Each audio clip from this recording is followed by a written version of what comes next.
वाहिले सावध सावध दुनिया वाले.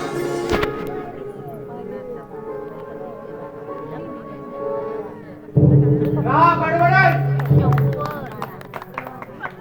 कोण हो तुम गुरुराज जोशी बापन असे ओरडून अकस्मात हे केला तुझा बाप मेलाय की काय खान साहेब माफ करा.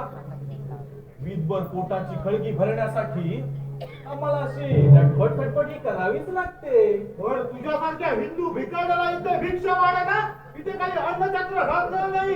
ही सदर खान साहेबांची छावणी आहे छावणी.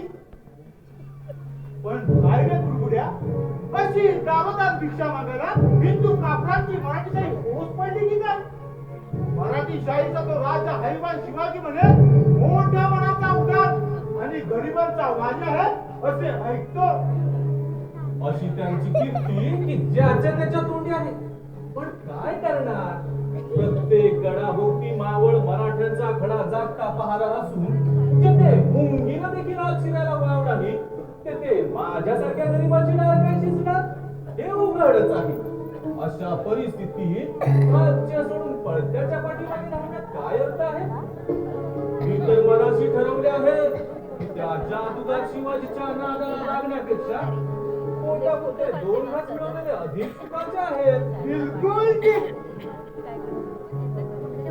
तो कापर शिवाजी आहे तसा मनाचा निगरगड आणि बेढप ज्याला रयतेच्या पोटापाण्याची कदर नाही तो राजा कसला. मुठभर मावळ्यांच्या जोरावर हिंदवी स्वराज्य स्थापन करण्याची त्याचे हे स्वप्न धुळीस मिळवण्यासाठी अफजल खान साहेब दक्षिणेच्या मोहिमेवर आले आहेत. एकदा का तो पहाडी किंवा खान साहेबांच्या सापल्यात सापडला की स्वराज्य झाले ते बाजूला त्याच्या जाती पूर्ण धरून शहरात यावं लागेल खान साहेबांना. एकूण शिवाजी राजांना पकडण्यासाठी खान साहेब मोहिमेवर आले. ही गोष्ट अगदी खरी आहे म्हणायची. पण शिवाजी राजांसारख्या सुंदर अशी सामना द्यायला खान साहेब इतके का पराक्रमाचे पुतळे आहेत. पागल हे काय विचारलं ना. खान साहेबांचा पराक्रम आला दुनियेला माहित झालं. ज्याचे नुसते नाव ऐकतात मी म्हणणारे वीर रणांगणातून माघारी वगळतात. तिथे शिवाजी सरकारची लढत खान साहेबांवर काय मात करणार हे उघडच आहे. खान साहेब शिवाजी राजांपेक्षा सवयीशीर आहेत म्हणायचे. हे काय सांगायला पाहिजे. त्यांना प्रत्यक्ष पाहिल्यावर तुझी देखील घाबरगुंडी उडेल. माझा देहाने वाघाचा धिप्पाड असून त्याच्यावर त्यांचा हात पडला त्याचा घात झालाच म्हणून समजावं. अरे बापरे.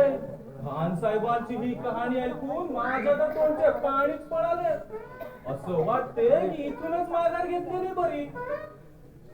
पण शिवाजी राजांचा कसा काय टिकाव लागणार हे तो देवच जाणे. घोड मैदान अगदी जवळ आहे. एकदा का तो कापर शिवाजी खान साहेबांच्या पंचायत सापडला की ठरल्याप्रमाणे त्याची विल्हेवाट लागलीच म्हणून समजावी. अखेर नशिबी जे काही घडायचं आहे ते घडणारच. पण देव तरी त्याला कोण मारी.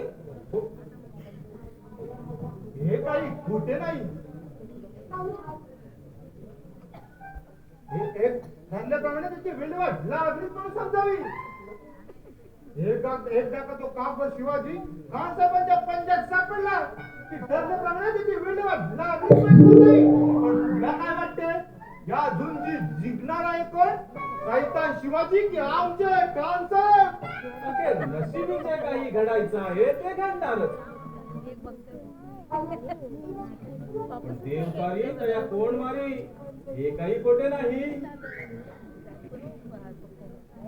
पण तुला काय वाटते या झुंजी जिंकणार आहे कोण. सैतान शिवाजी की आमचे खान साहेब. हे आता मला कसे सांगता येईल. खान साहेबांची झुंज आहे ती शिवाजी राजांशी. एक आहे हत्तीसारखा धिप्पाड आणि पराक्रमी तर दुसरा आहे सिंहासारख्या निगड्या छातीचा शूर तसाच तेजस्वीही. या दोघांपैकी एकाची हार ही ठरलेली आहे. पण जर का मला खान साहेबांची हस्तरेषा पाहायला मिळाली असती तर खात्रीने अचूक भविष्य वर्तविता आले असते. म्हणजे तुला ज्योतिषी वर्तवता येते म्हणायचे. बहुत अच्छा, बहुत अच्छा. आमचे खान साहेब तर मोठे भविष्याचे भोगते आहेत. चल माझ्या बरोबर. आता तुझी आधी खान साहेबांची भेट करून देतो. जर का तुझ्या भविष्य खान साहेबांच्या पसंतीत उतरले तर तुला भरपूर बिर्याणी आणि पत्री चाकरी मिळेल. मेरे प्यारे भगवान, आओ ऐसे मेरे पास आओ. आज विजया बेटा मला एका देवात जवानीने प्रेमला माझा कलिका करता. छांडाळा, स्त्रीची अभिलाषा हा विषाचा प्याला आहे. हे ज्ञानी घेऊन ज्यांना मनाची लाज बाळगून आल्या पावली माघारी जात असा.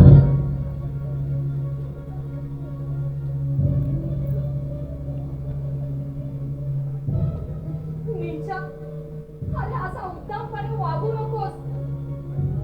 अरे थोडाफार तरी विचार कर. त्या अल्लाने तुलाही धर्मभगिनी दिल्या असतील. त्यांच्यावर जर कोणी असा बलात्कार केला तर तुझ्या मनाला परवडेल का? अनुभव परवडे. एकदा नव्हे लाखदा परवडे. औरत कुठलाही धर्माची असो, तिचा मनमुराद उपभोगणे हा पुरुषाचा तिचा स्वभाव धर्माचा आहे. तिच्यावर माझा जीव धरला, तिच्याशी माझा विचार असा माझा स्वभावच आहे.